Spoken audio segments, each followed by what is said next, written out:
그러면 나는 무조건 마지막 인상만 좋게 하면 되겠네요? 이건 또 아니죠.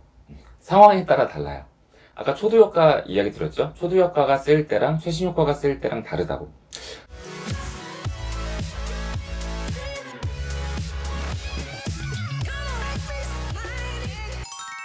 안녕하세요. 심리학 꿀팁 구독자 여러분, 박량입니다. 자, 오늘은 인간관계 초반부터 그렇게 진을 뺄 필요가 없는 이유에 대해서 알려드리겠습니다.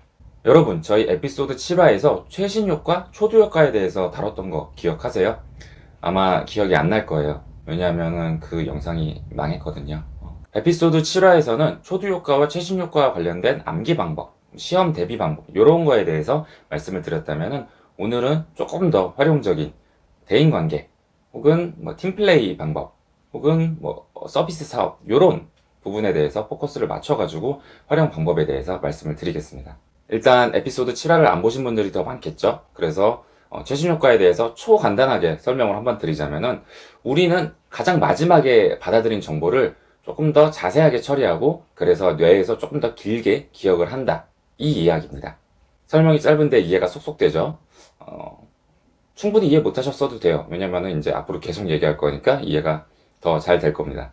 이제 최신 효과에 대해서 대충은 알게 되셨으니까 서비스나 대인관계에 있어서 어떤 영향을 미치는지 알겠죠? 첫인상도 중요하지만 마지막 인상도 그에 못지않게 중요하다는 이야기입니다. 그런데 초두 효과는 첫인상이죠. 그리고 제가 지금 이야기하려는 최신 효과는 이제 마지막 인상이죠. 이게 조금 더 효과적인 그런 상황이 달라요. 그거에 대해서 이제 앞으로 조금 더 자세하게 설명을 드리겠습니다. 자, 일단 예시를 들어드려야지 재밌죠. 우리가 어떤 A라는 호텔에 투숙을 했다고 생각을 해봅시다. 일단 이 A 호텔에 대한 첫인상이 굉장히 좋았어요.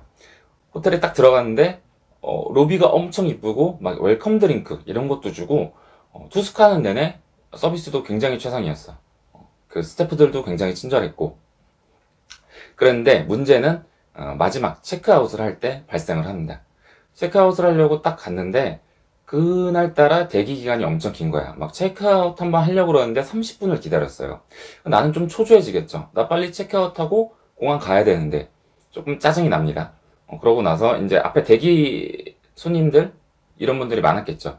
그러면 이 접수하시는 분도 조금 스트레스를 받겠죠. 그래서 표정이 별로 안 좋았어. 막 체크아웃 할 때 네.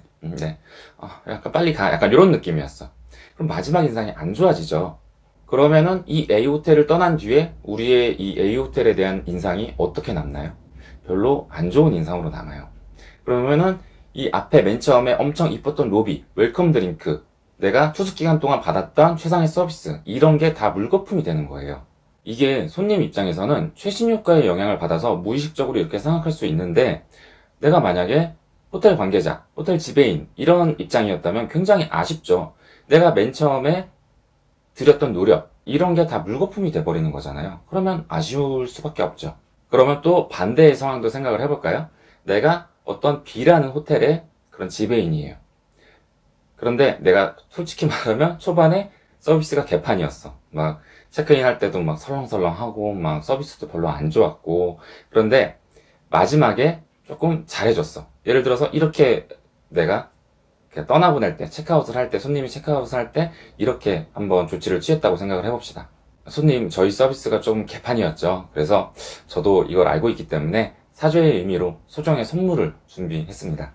다음에는 정말 최상의 서비스로 모실 테니까 저희 호텔 꼭 한번 다시 방문해 주시고, 다시 방문할 일이 있다면 알려주세요. 저희가 최대한 준비를 해서 만회를 하겠습니다. 이렇게 손님을 떠나보냈다고 생각을 한번 해봅시다. 그러면은 손님 입장에서는 뭐라고 생각하겠어요? 이 호텔이 조금 아쉬운 점은 몇 개 있었으나 그래도 최선의 노력을 다하려고 하는 그런 호텔이구나, 이렇게 이미지가 바뀌어버리겠죠. 그러면은 이 A와 B 호텔이 가한 노력과 결과를 수치화를 한번 시켜볼까요? A 호텔은 초반에 노력을 엄청 열심히 했죠. 그래서 한 70의 노력을 가했어. 그런데 마지막에 좀 미끄러져가지고 한 20 정도만 노력을 했어요. 반면에 B 호텔은 초반에 개판이었죠. 그래서 20의 노력을 가했어요, 초반에. 그런데 마지막에 좀 스파트를 올려가지고 50의 노력을 가했어요. 그럼 총점은 A 호텔은 90점, B 호텔은 70점이죠.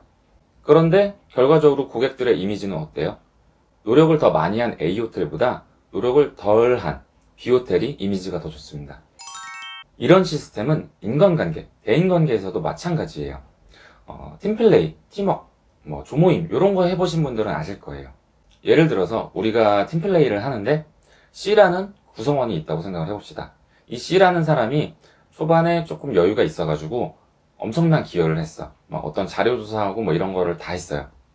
그런데 마지막에 여유가 좀 없어져가지고 조금 이렇게 덜 했어. 기여를 조금 덜 했어. 다른 사람들보다. 그래도 총 노력으로 치면은 C는 굉장히 많이 했단 말이에요. 그런데 반면에 D라는 사람이 있다고 생각을 해봅시다. 이 D라는 사람은 초반에 바빴어. 그래서 신경도 못 썼어.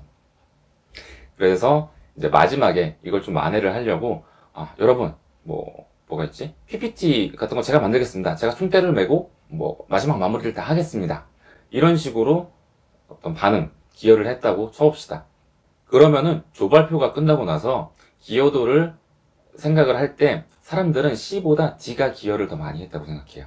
실제로는 C가 초반에 기여를 훨씬 더 많이 했거든요. 어떤 시간이나 내가 투자한 비용이나 이런 걸로 치면 C가 더 많이 했을 수 있어요. 그런데 사람들은 마지막에 이제 조모임, 팀워크 이런 거 끝나고 나서, 프로젝트가 끝나고 나서 D가 기여를 더 많이 했다고 생각을 한다는 거예요. 이런 식으로 마지막으로 내가 준 정보, 마지막으로 내가 준 자극 이런 것들이 상대방이 나를 계속 볼지 말지 혹은 나를 어떻게 평가할지 이런 거를 결정하게 됩니다.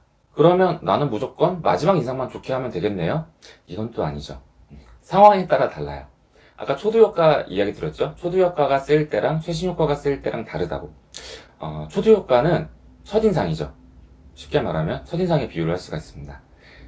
그런데 이 첫인상이 중요할 때는 나를 보는 나와 어떤 연결이 되어 있는 그런 시간이 짧을 때, 이럴 때는 초두효과, 첫인상이 더 중요해요. 이 초두효과, 첫인상의 영향력이 굉장히 강한 그런 예시는 면접 상황이에요. 면접이 보통 10분, 30분, 엄청 길면 1시간 이렇잖아요. 굉장히 나를 보는 시간이 짧단 말이에요. 그럼 면접관 입장에서는 보통은 솔직하게 말하면 이 사람을 딱 보고서 이 사람 우리 회사에서 같이 일할 사람인가 아닌가 이거를 그냥 무의식적으로 결정을 해버려요. 그런 다음에 이 면접자, 면접 보는 사람이 어떤 반전, 굉장히 센 그런 자극이나 정보를 주지 않는 이상은 본인의 생각을 고수하려고 그런단 말이에요. 그렇기 때문에 이렇게 나를 짧게 보는 그런 상황에서는 초두효과, 첫인상이 굉장히 중요한 상황입니다.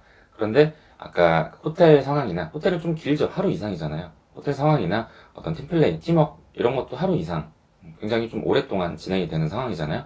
이럴 경우에는 최신효과, 마지막 인상이 더 중요하다는 이야기입니다. 이렇게 최신효과가 얼마나 중요한지 알려주는 실험이 하나 있었는데요. 재밌는 실험이니까 한번 들어보세요.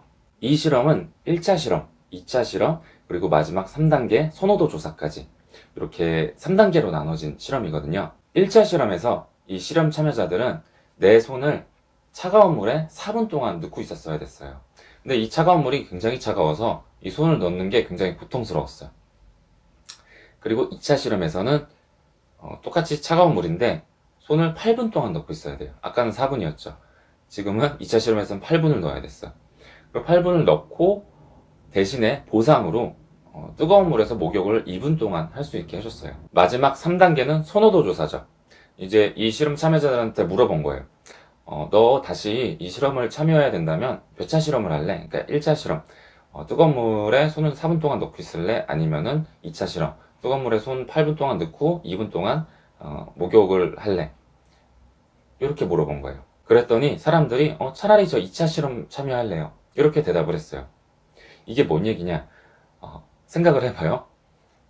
1차 실험 4분 동안 고통스럽고 2차 실험 8분 동안 고통스럽고 2배나 더 길죠. 물론 이제 뜨거운 물로 목욕을 해준다고 하더라도 그 2분이에요. 결과적으로 고통스러운 시간을 치면은 그 1차 실험이 더 짧죠. 1차 실험이 더 경제적이에요. 합리적이란 말이야. 나는 고통스럽기 싫으니까. 그런데 이제 마지막 인상, 그 마지막 인상이 목욕이죠. 이게 좋았기 때문에 사람들이 2차 실험을 더 선호를 했던 겁니다.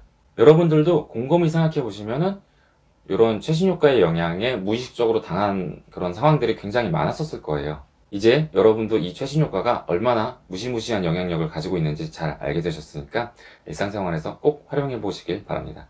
이제 2020년 새해가 밝았죠? 앞으로 또 한 해 잘 부탁드리고 심리학 꿀팁 매주 일요일 저녁에 찾아뵙도록 하겠습니다. 그러면 새해 복 많이 받으세요.